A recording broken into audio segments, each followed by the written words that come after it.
নিম্নমানের রেশন সামগ্রী দেওয়ার অভিযোগে সালানপুর ব্লক অফিস গ্রামবাসীদের ডেপুটেশন।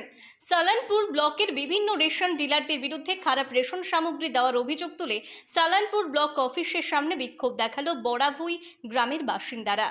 এদিন তারা একত্রিত হয়ে হাতে আটার প্যাকেট নিয়ে ব্লক অফিসের সামনে বিডিও অফিসে বিক্ষোভ দেখাতে থাকেন।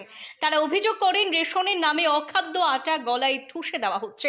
সেই আটা হাতে তুলে নিয়ে এসেছেন আটার প্যাকেট, যা তারা বলছেন মানুষের খাওয়ার যোগ্য নয়। রাস্তায় ছুঁড়ে ফেলা হয়েছে সেই আটা। চিৎকারে ফেটে পড়েছে তাদের ক্ষোভ। এই আটা কি করে আমাদের দেওয়া হয়? এই আটা কি প্রশাসন নিজে খাবে?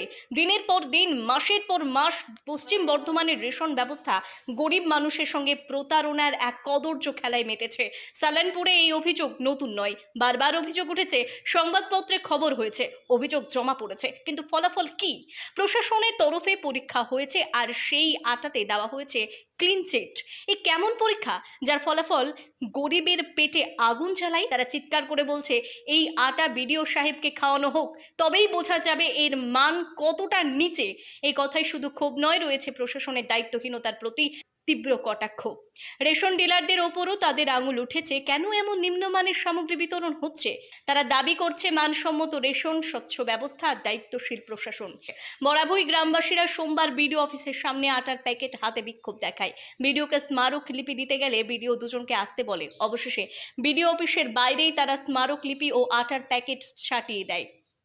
গ্রামবাসীদের অভিযোগ, আগামী দিনে নিম্নমানের রেশন দেওয়া হলে তারা এই আন্দোলন বৃহত্তর করবে। তবে এই প্রসঙ্গে বিডিও দেবাঞ্জন বিশ্বাস জানান, এই কর্মসূচি নিয়ে তাদের কাছে আগাম কোনো ইনফরমেশন ছিল না, তাও দুজনকে আসতে বলা হয়েছিল, তারাই আসেনি।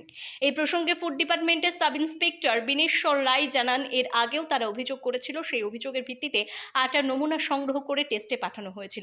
আমরা আটা পাচ্ছি বালি বালি। আমার 5 কিলো চাল আছে, তো 3 কিলো দিছে, 2 কিলো আটা দিছে। এটার জন্য আমরা আসিছি। আমরা যেমন বালি আটা না পাই, আমরা ভালো আটা চাই। আটা যদি না আমরা আটা আমরা বলছি লিব না, আমাদের গহম চাই। এরকম সমস্যা কতদিন থেকে চলছে? 1 বছর হয়ে গেল। 1 বছর থেকে